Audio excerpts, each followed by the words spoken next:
Get ready. Okay. Hear Israel, Yahweh Elohim, Yahweh is one, and you shall love Yahweh Elohim with all your heart, with all your being, and with all your might. And these words which I am commanding you today shall be in your heart, and you shall impress them upon your children, and you shall speak of them when you sit in your house, when you walk by the way, when you lie down, and when you rise up. And you shall bind them as a sign on your hand, and they shall be as frontlets between your eyes. And you shall write them on the doorposts of your house and on your gates. All right. Shabbat Shalom, everyone. And, O Israel, you will rise again. Okay, we sing the song, the end time, and the line is, O Israel, you will ride again. But the title of the message today is Israel Rising Yet?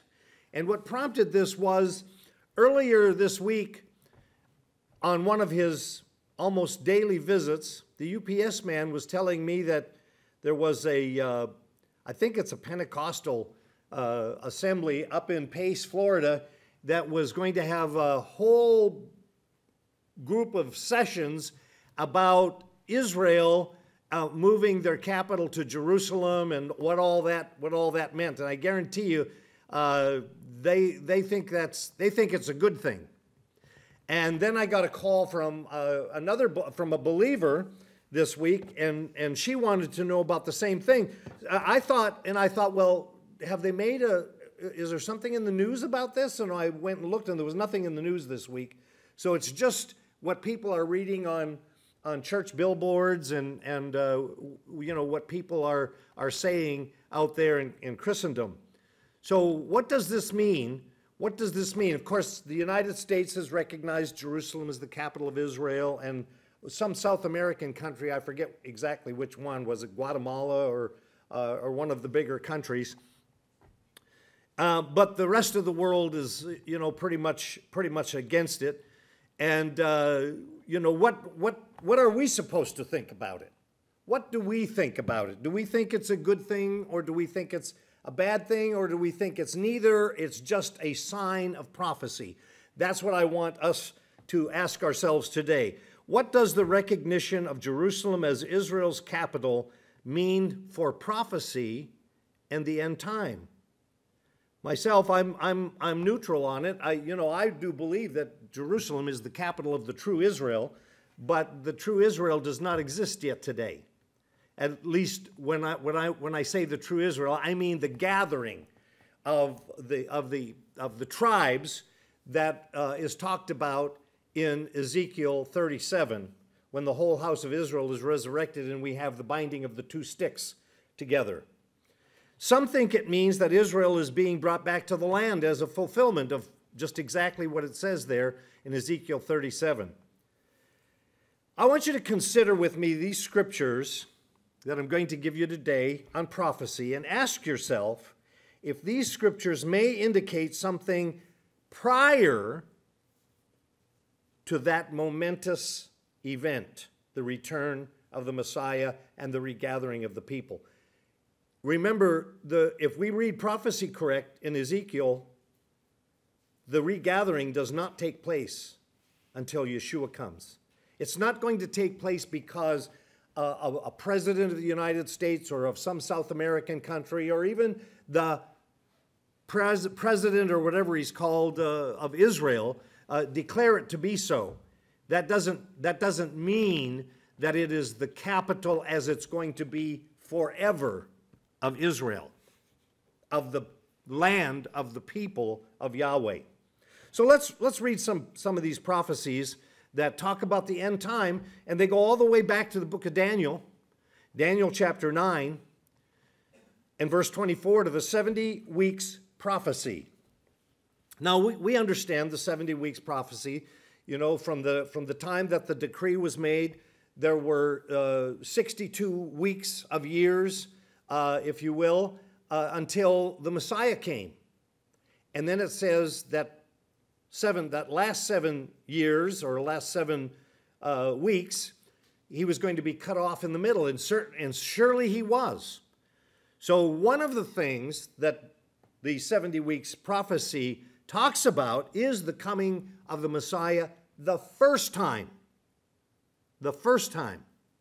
But let's read this again and notice one thing of great importance in this verse, or in these verses in this chapter of Daniel, that has something to do with our time, not the time 2,000 and now almost 30 years ago, or almost 2,000 years ago. You know, it won't be 2,000 years till the death of the Messiah until 2030. 2030. That's not very long from now, is it? Not very long at all. But Daniel chapter 9 and verse 24, notice this.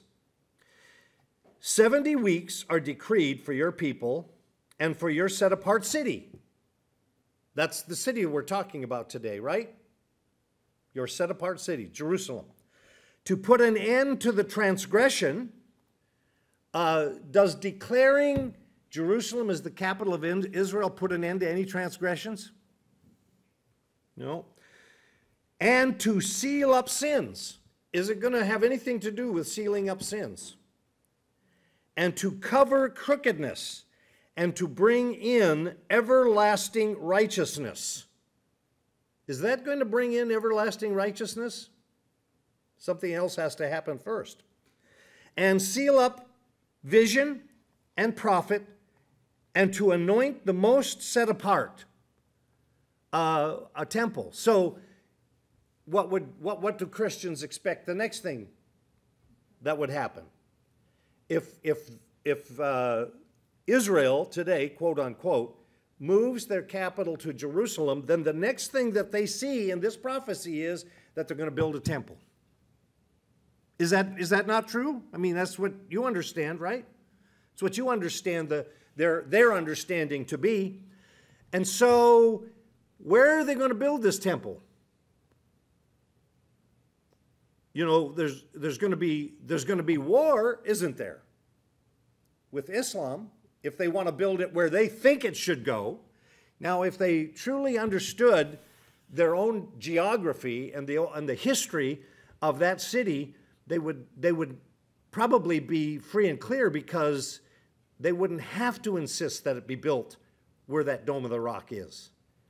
Because really the temple was not there. It was somewhere else. That was a Roman fortress up there. That was not where the temple was.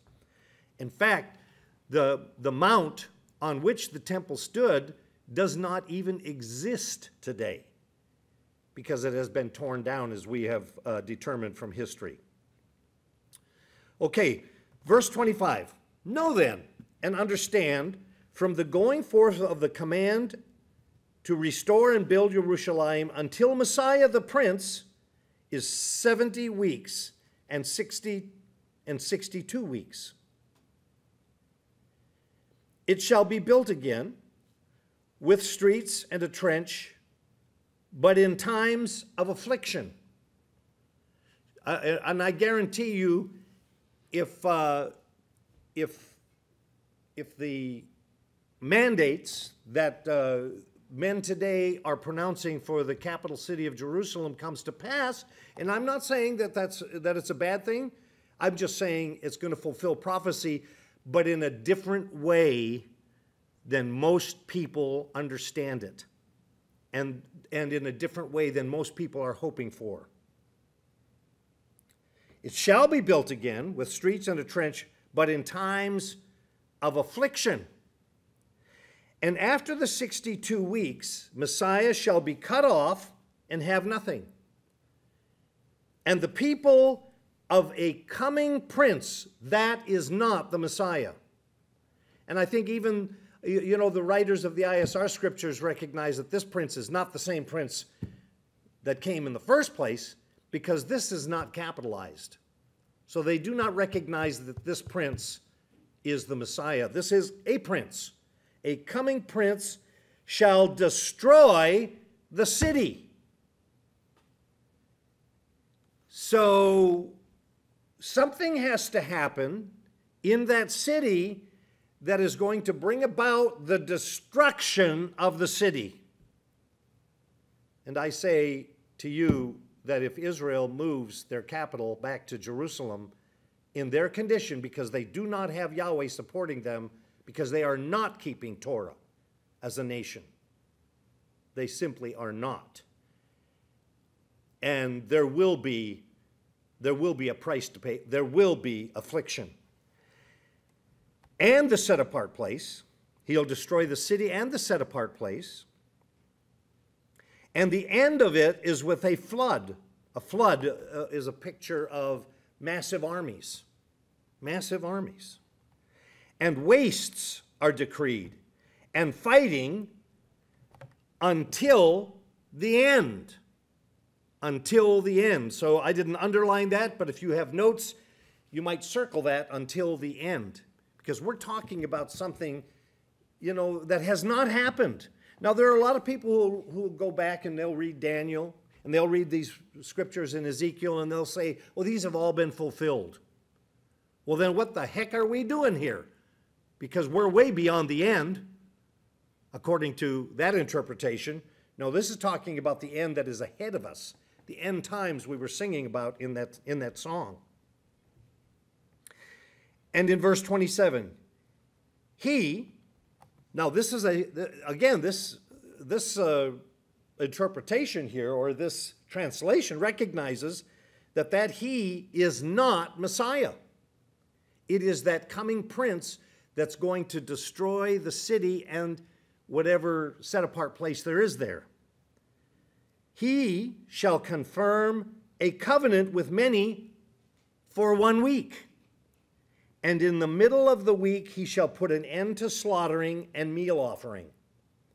So in other words, wherever the slaughtering and the meal offering are taking place, which does not have to be on this earth, he's going to put an end to it.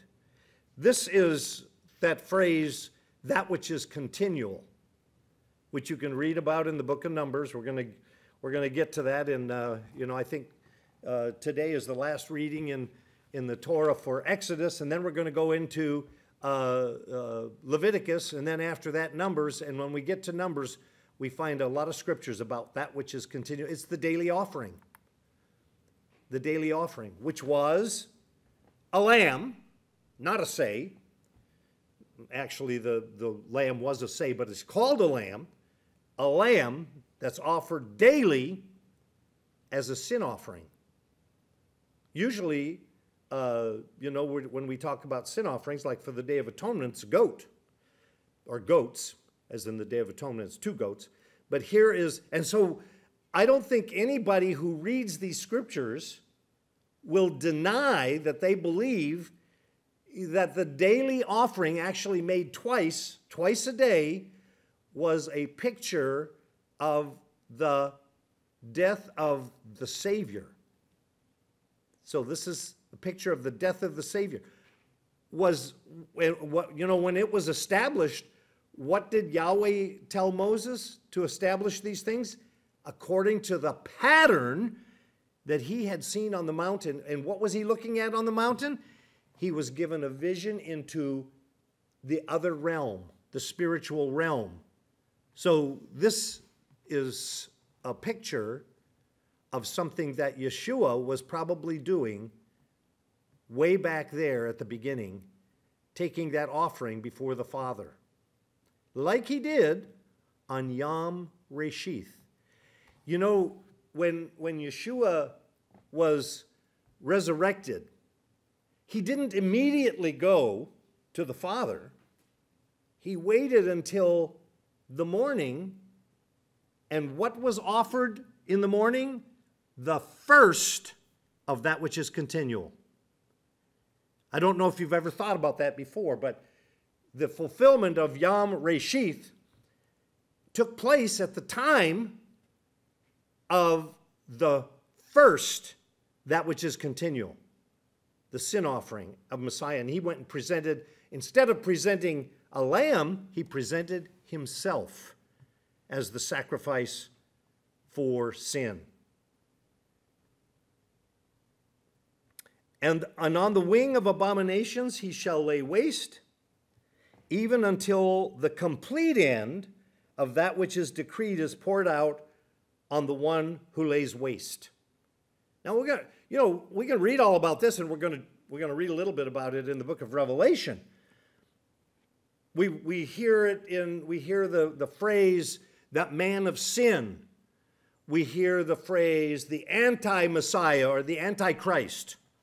That's from the Greek, the Christ part. The anti-Mashiach, the one who is against the Messiah. He is the one.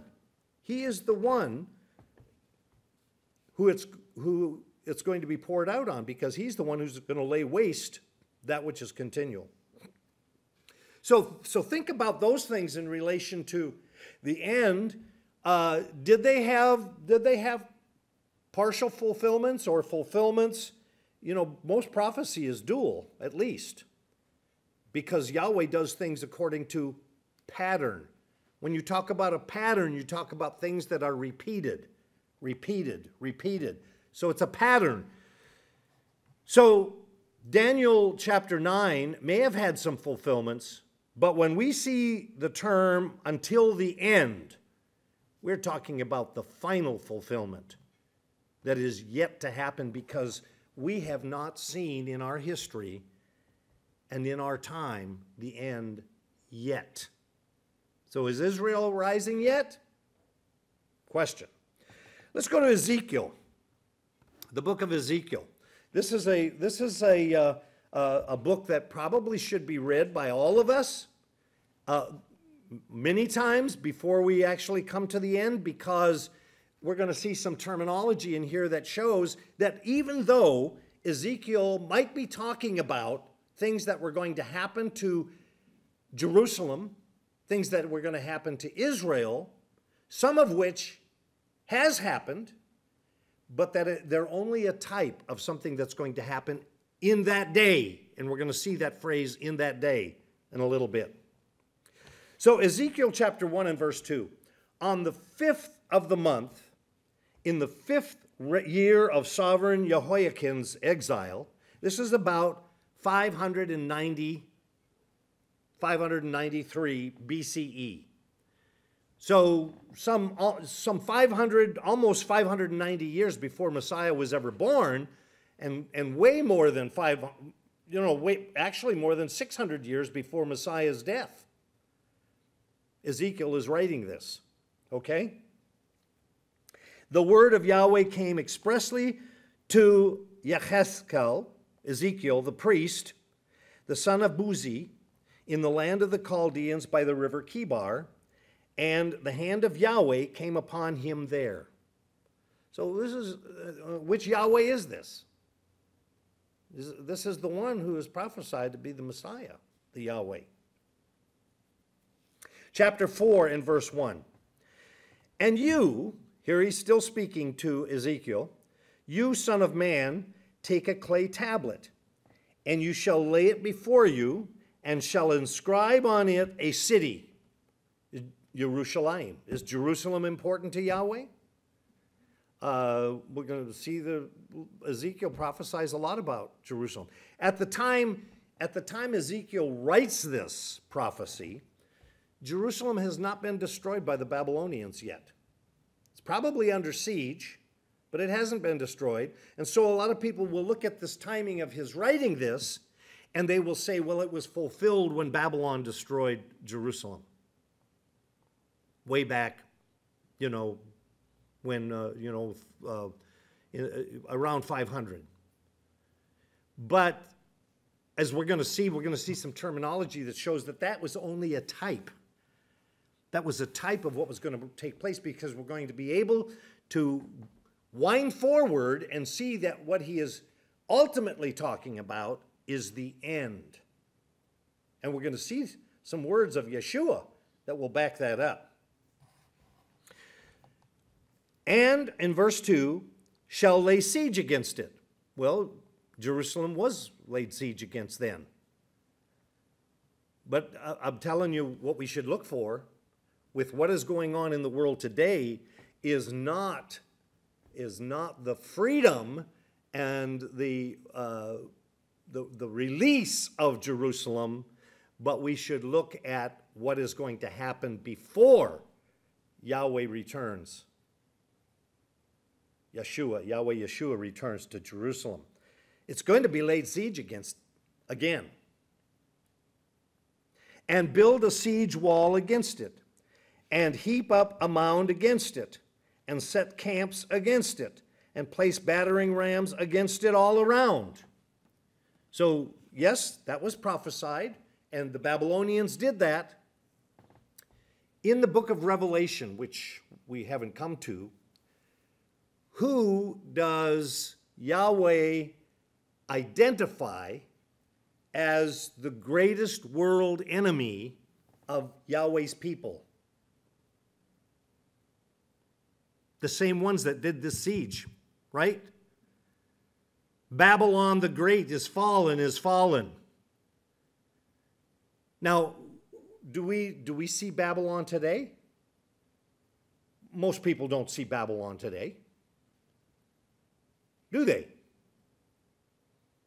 And so when they read this scripture, they think that the Babylon way back then, around 500 BCE, is the Babylon that it's talking about. It is talking about that, but it is talking about the Babylon that's mentioned in the book of Revelation also. And the book of Revelation is not about this period of time that we're looking at here, the siege of Jerusalem under the Babylonians and Nebuchadnezzar. Chapter 7, Ezekiel chapter 7 and verse 2. Now we're just hitting some high spots here. You can read and I certainly would recommend that you read the whole of Ezekiel, and that you keep in mind that it is dual, and that it is talking about things that are just ahead of Ezekiel, but Yahweh is giving him insight to write about the end, as we're going to see. Chapter 7, Ezekiel 7 and verse 2. And you, son of man, this is what the Master Yahweh said to the land of Israel. Now, we know that there's, usually when Yahweh talks about Israel, he's talking about the northern tribes that were already, by the time Ezekiel is writing this, they're already in exile 200 years. 200 years. So Yahweh said to the land of Israel, an end. The end has come upon the four corners of the land. Now the end is upon you.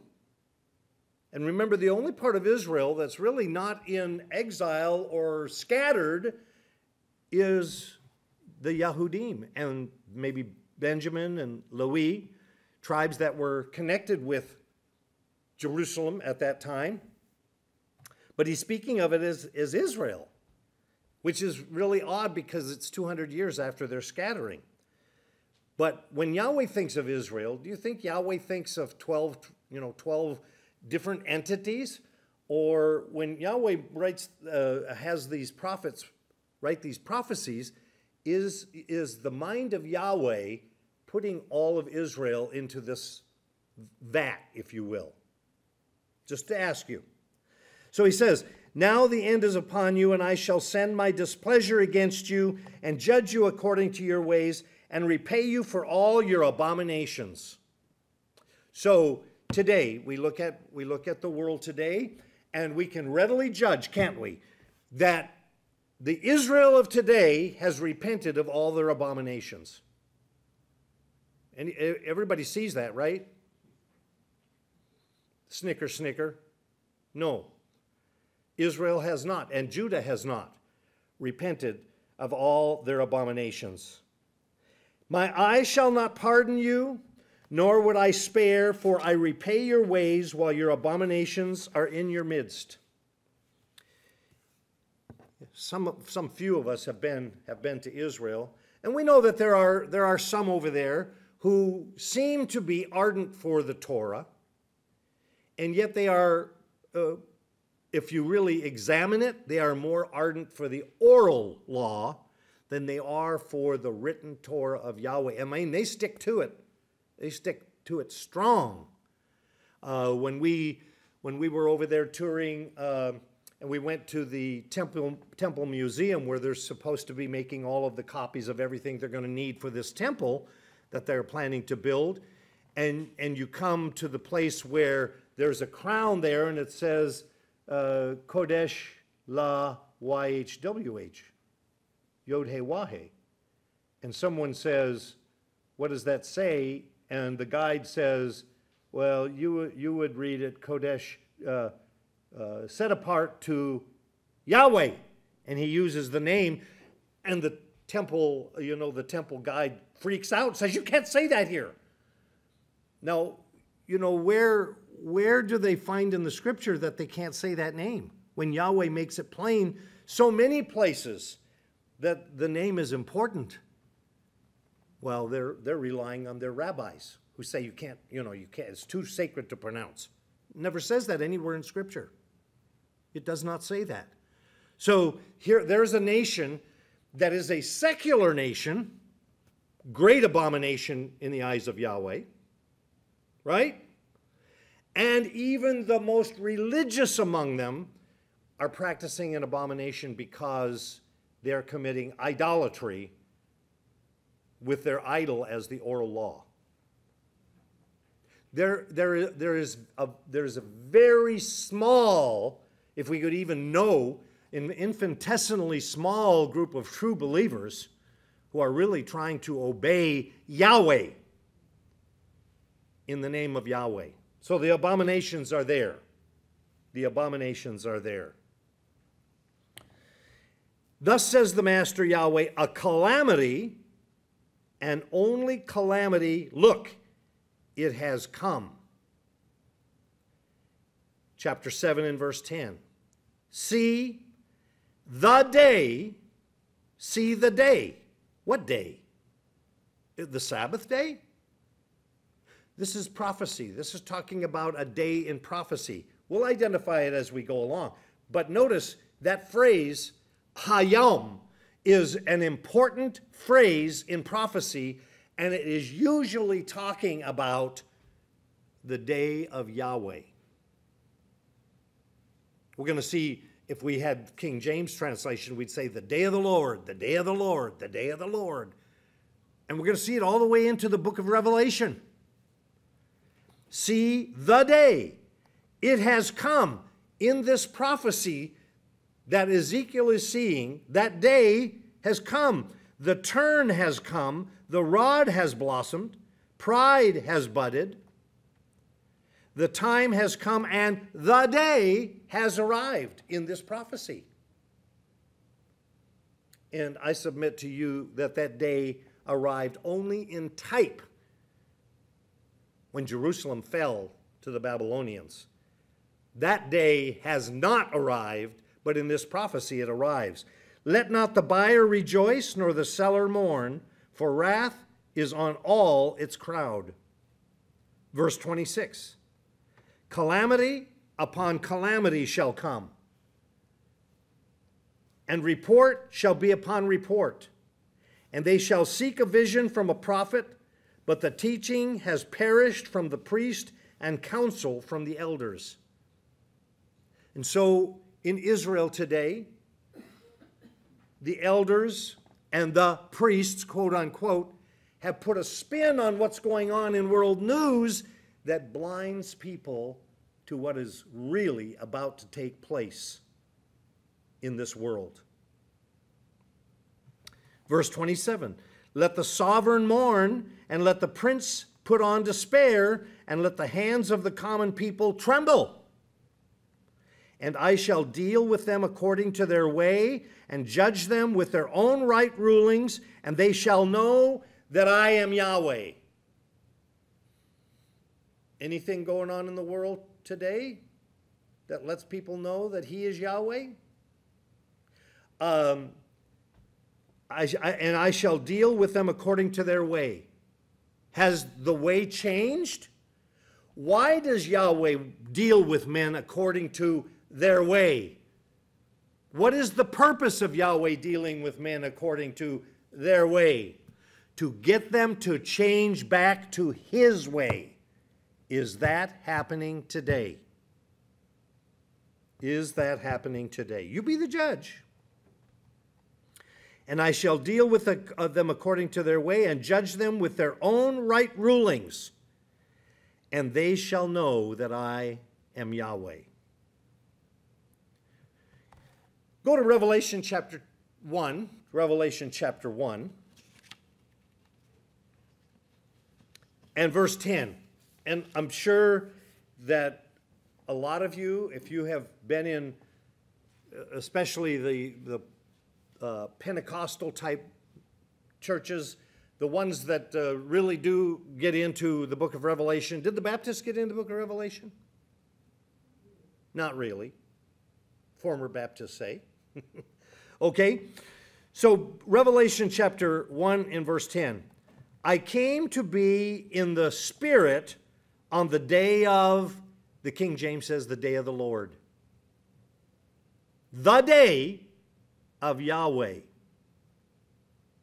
Now you can go, you can look up in your, if you've got what do you call that, an e-sword, or even the Strong's Concordance. You can look up find this phrase, the day of the Lord. That's what you're going to find in e-sword. Go just key that in to your search. If you know how to do searches in e-sword, look up the day of the Lord and see how many times it's used. But then you have to sort through them, because sometimes if you're using e-sword and you're searching for the day of the Lord, it's just that the day and Lord, or in our case Yahweh, shows up in the same verse. But the actual phrase, day of Yahweh, or day of the Lord, it shows up prominently in the book of Ezekiel, the prophecy we've just been reading from. And when it talks about the day of Yahweh, it's talking about the same day that John was in vision on. It wasn't talking about a particular day. He's talking about all the prophecies and all the things that are going to take place on the day of Yahweh according to prophecy. It's not just a day. It's at least 3.5 years, the day of Yahweh. It follows the tribulation, and it follows some other things that we're going to read about in the book of Revelation. I came to be in spirit concerning the day of Yahweh, and I heard behind me a loud voice as a trumpet. Then go read the book of Revelation and realize that the book of Revelation is about getting to the day of Yahweh, right? So if you've studied that book, you know that that's the case. We're going to see some things that take place. Now back in Ezekiel, so you see, even the New Testament talks about the day of Yahweh. And it is a day at the end time. It's more than a day. It's a period of time that contains the fulfillment of a lot of prophecies of judgment on Israel. Is Yahweh judging Israel now? Is Yahweh doing anything to Israel that's causing a whole nation to turn back to him? If it's happening, the people ain't getting it, because we don't have any kind of movement like that, do we? Back in Ezekiel, chapter 8 is a description of the abominable mixture of their worship with sun worship. You know, this is where Ezekiel is taken in a vision, and he is shown the backside of the heckle of Yahweh. And what he is being shown is that the priests are actually mixing into worship of Yahweh sun worship. Remember the name Tammuz being mentioned here? And cakes for the Queen of Heaven? The abominations of pagan religions being mixed with Yahweh's religion. Okay? Now, do they do this today? We would probably say, well, they don't have a temple that they can do this in. But think about it. If you have a Masoretic text of the scriptures, do you realize that they mix sun worship in their English translations because they call Yahweh God? Now, most of us don't think of that as being a mixture, but it is, isn't it? Because his name isn't God. That's the name of a pagan deity. And they bring paganism even into their religion today. And they don't even think a thing about it. Because their rabbis have told them the name is too sacred to pronounce. They have nullified his name.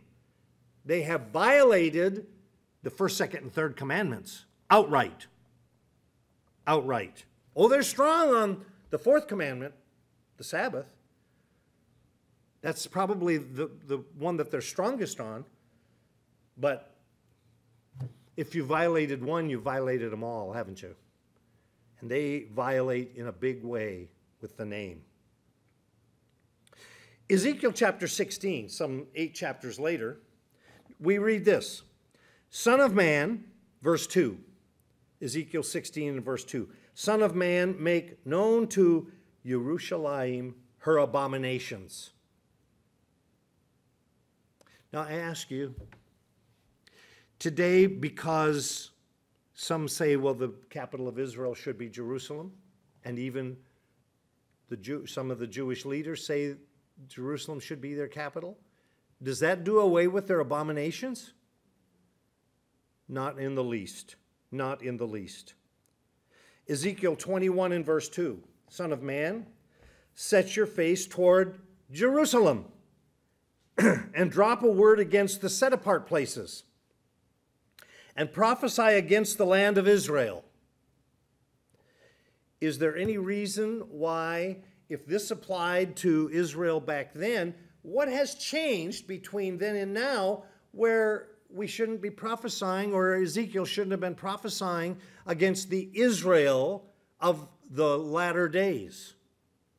Nothing has changed. Nothing has changed. They have not repented of their abominations. And you shall say in verse 3 to the land of Israel, remember, he's connecting Jerusalem with the land of Israel here. So we can't just say, well, now he's gone away from the Jews and he's talking about the scattered Israelites. No, he's talking about the whole conglomerate. You shall say to the land of Israel, thus says Yahweh, see, I am against you, and I shall draw my sword out of its sheath and cut off from you the righteous and the wrong. Chapter 22 and verse 2. And now, son of man, judge the city of blood. Now, in our age, in our day and age, we haven't seen the blood yet. We're going to see. It's going to justify the phrase "the city of blood" before it's all over.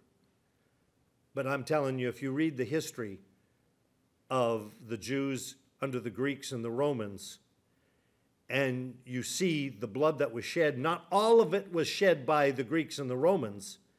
There was a good amount of blood that was shed Jew on Jew, Yehudim on Yehudim.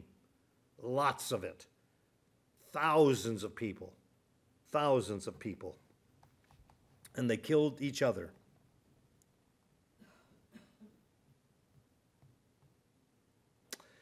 Verse 2 of chapter 22, Ezekiel 2 and verse 22.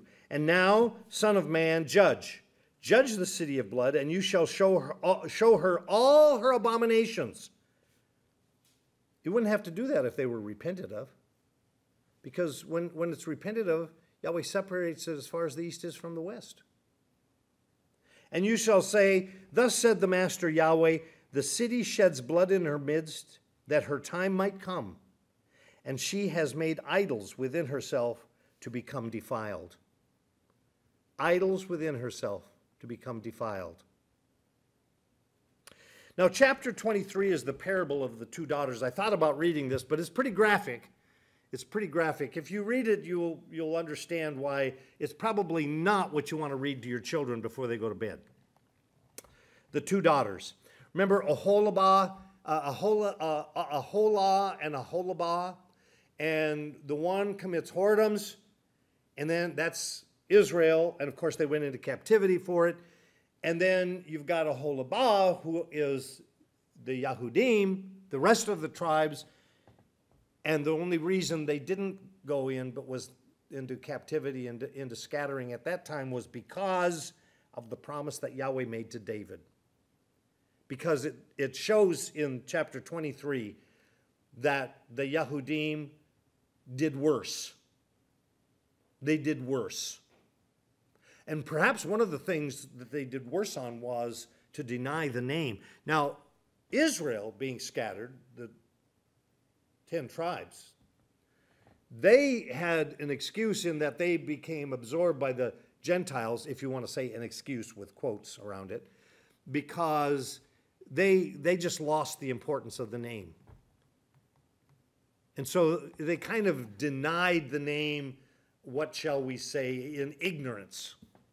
But now the Yahudim, who didn't lose the language, and you see Israel scattered, they for the most part even lost the language. But the Jews never lost the language. They never lost the language that the name of Yahweh appears in and can be pronounced in. They never lost it. They just listened to the rabbis who said it was too important, it was too sacred to pronounce. So what they did is they acquiesced to the rabbis who said, now listen what we want you people to do.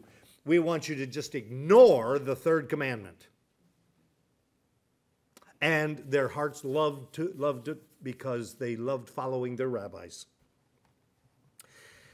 Then we come to Ezekiel chapter 30.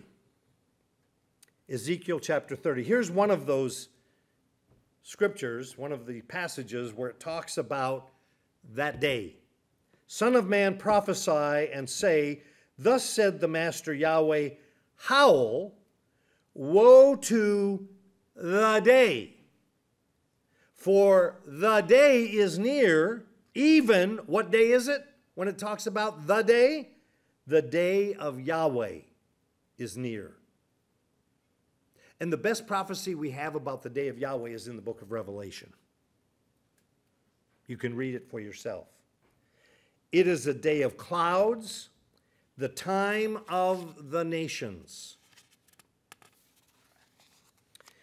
So there we are in chapter 30, and Ezekiel makes it plain in his prophecies about Jerusalem in Israel in his day, 600 years before Messiah's death anyway,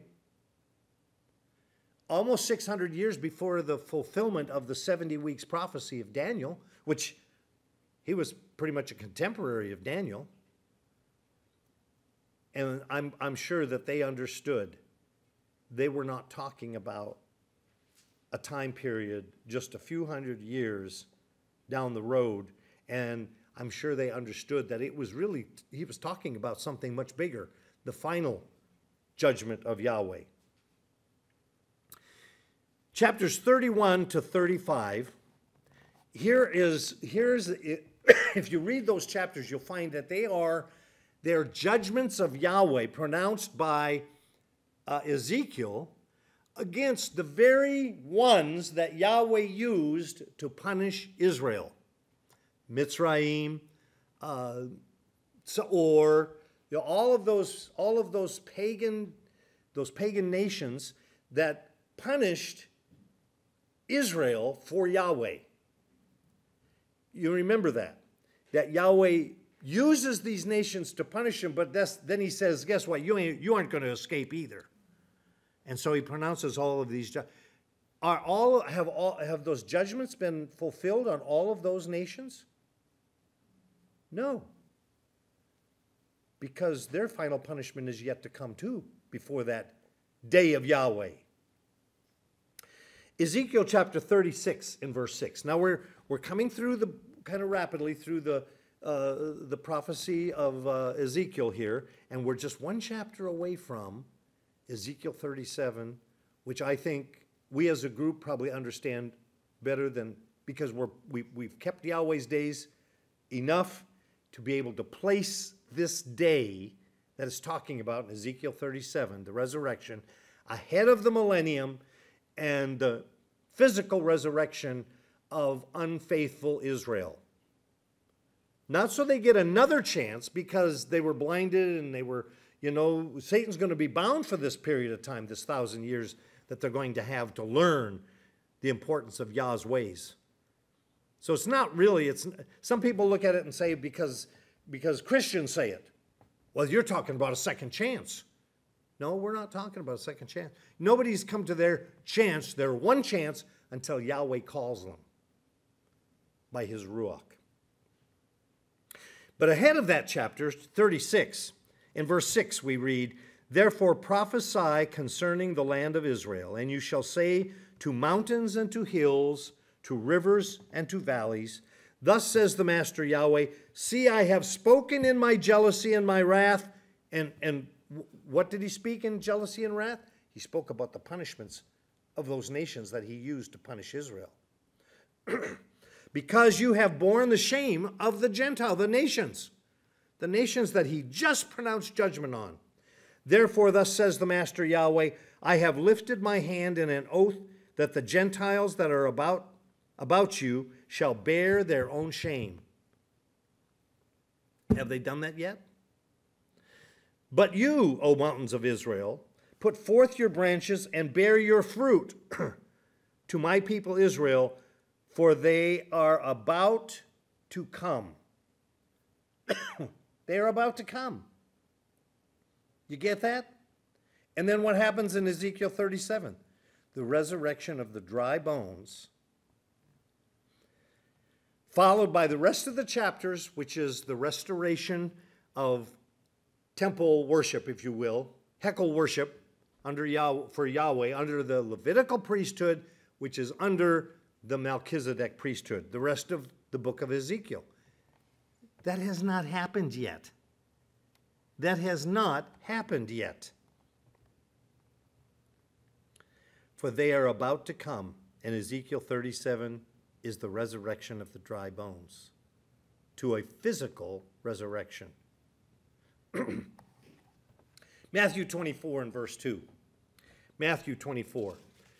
Now, if all of this had happened and was fulfilled in the Babylonian captivity and the 70 years that Israel served there, there would be no need for Yeshua to come back and talk about this, Matthew 24.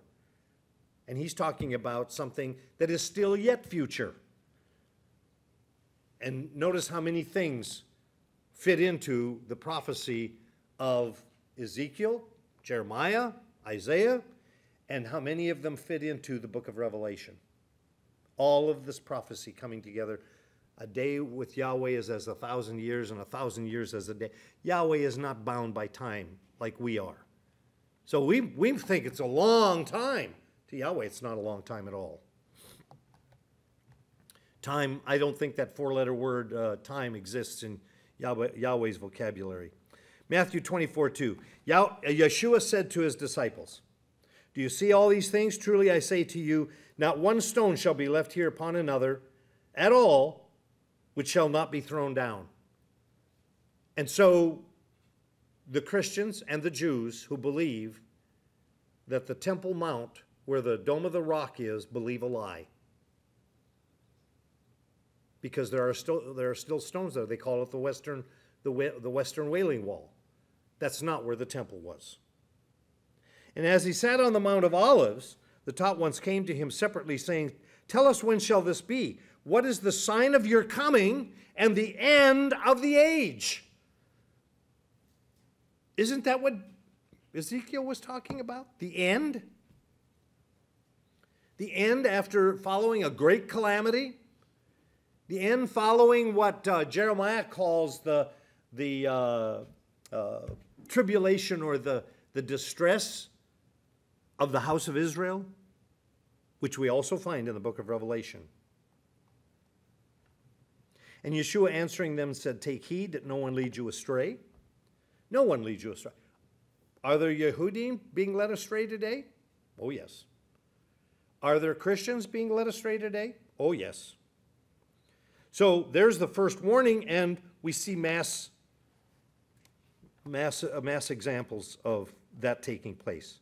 "Many shall come in my name, saying, I am the Messiah, and they shall lead many astray. And you shall hear of fightings, reports of fightings. See that you are not troubled, for these have to take place. The end is not yet. For nation shall rise against nation, reign against nation, or reign against reign, kingdom against kingdom. And there shall be scarcities of food and deadly diseases and earthquakes in places. And all these are just the beginning of birth pains. Then they shall deliver you up to affliction and kill you, and you shall be hated by all nations for my name's sake.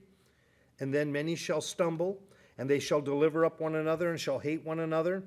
And many false prophets shall rise up and lead many astray.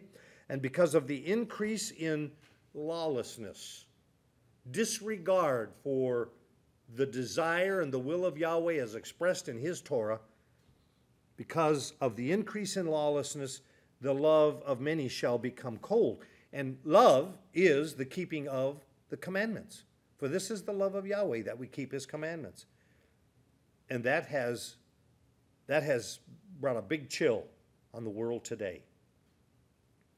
But he who shall have endured to the end shall be saved. Shall be saved. No one's saved yet.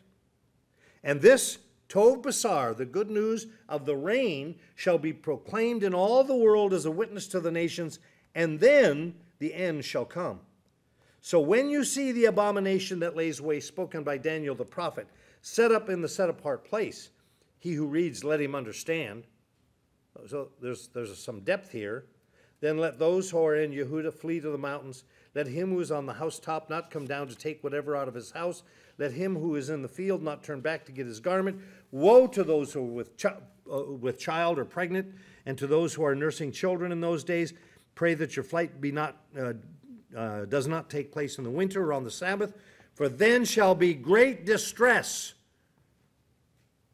Most translations that we were familiar with in our previous life said tribulation, the great tribulation, such as has not been since the beginning of the world until this time, nor ever shall be. Well, we haven't come to that time because repentance has not taken place as a whole. If those days were not shortened, no flesh would be saved, but for the sake of the chosen ones, those days shall be shortened. Now, you want to read about some tribulation? You read about the distress that the Israelites, the Yehudim, were in under the Greeks and the Romans, under Herod. And that was before Yeshua, and he said, it hasn't been so bad yet as it's going to be.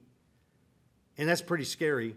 That is actually when some of those distresses, when people were shut up within the walls of the city, that is when they actually ate their own children.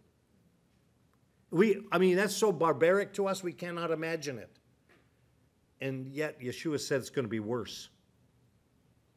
It's going to be worse. If those days were not shortened, no flesh would be saved. And Matthew adds that Yeshua said alive. But for the sake of the chosen ones, the Bikurim is what that word is in the Hebrew. It's the Bikurim. Those days shall be shortened. Revelation chapter 11 and verse 1. So I'm asking you now to think about this. What is happening in this Jerusalem situation today, what does it portend to the future? How do we get to this calamity and this great distress? Do you see how what is taking place with Jerusalem today can lead us there? How it's a prelude. Revelation 11:1, here we have Jerusalem again. And a reed like a measuring rod was given to me, John says. And the messenger stood, saying, rise and measure the dwelling place of Elohim and the altar and those worshiping in it. But cast out the court which is outside the dwelling place. Do not measure it, for it has been given to the Gentiles, and they shall trample the set-apart city underfoot for 42 months, 3.5 years. So, is what's happening with Jerusalem today going to prevent the trampling that is prophesied for the end time for Jerusalem? No, it's not a thing to celebrate. It's not a thing to celebrate. I mean, these Christian churches are getting together and they're celebrating it. They think that it's something great. What they don't realize is what it's going to lead up to. They don't realize what comes next. And I'm not saying that it's a bad thing, because these things have to take place. But I'm saying be aware of what it portends, what is going to happen. Read your scriptures. So how does this city become trampled by the Gentiles? It's not going to be an easy thing. It isn't going to be an easy thing. And Revelation 11:3 says, "And I shall give unto my 2 witnesses, and they shall prophesy 1,260 days, clad in sackcloth. These are the 2 olive trees and the 2 lampstands that are standing before the Elohim of the earth. And if anyone wishes to harm them," and I know some people saying, well, boy, I can't wait to see this. "Fire comes down from out of their mouth and consumes their enemies.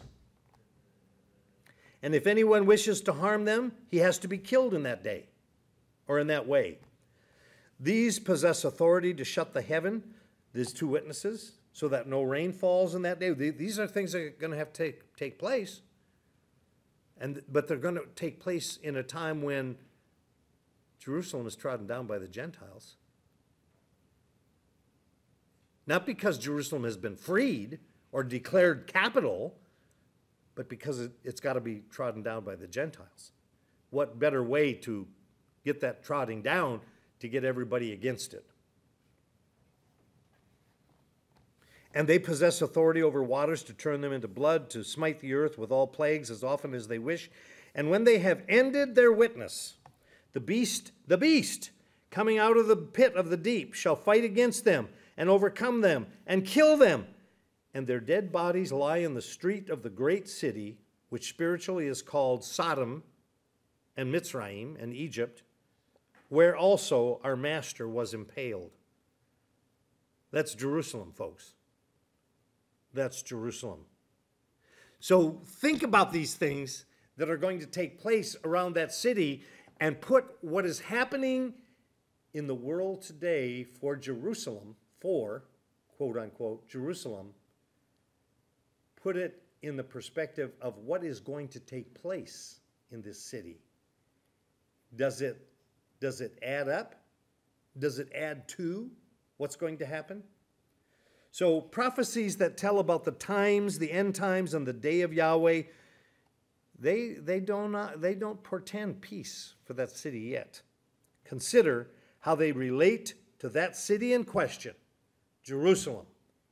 Oh, to be sure, it must happen, but don't mistake what it means. May Yahweh bless you and guard you. May Yahweh make his face shine upon you and give you his favor. May Yahweh lift up his countenance over you and give you his peace. Yivarekeka Yahweh vayishmereka, Ya'er Yahweh panav aleka v'kaneka, Yasa Yahweh panav aleka v'yasem. Akah shalom.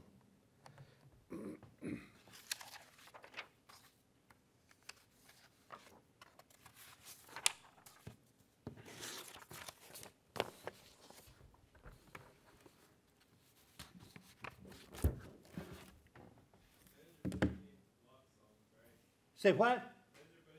Yes. We're going to sing Psalm 130 from James Block. Derek is going to put it up on the screen for y'all. And then we're going to sing,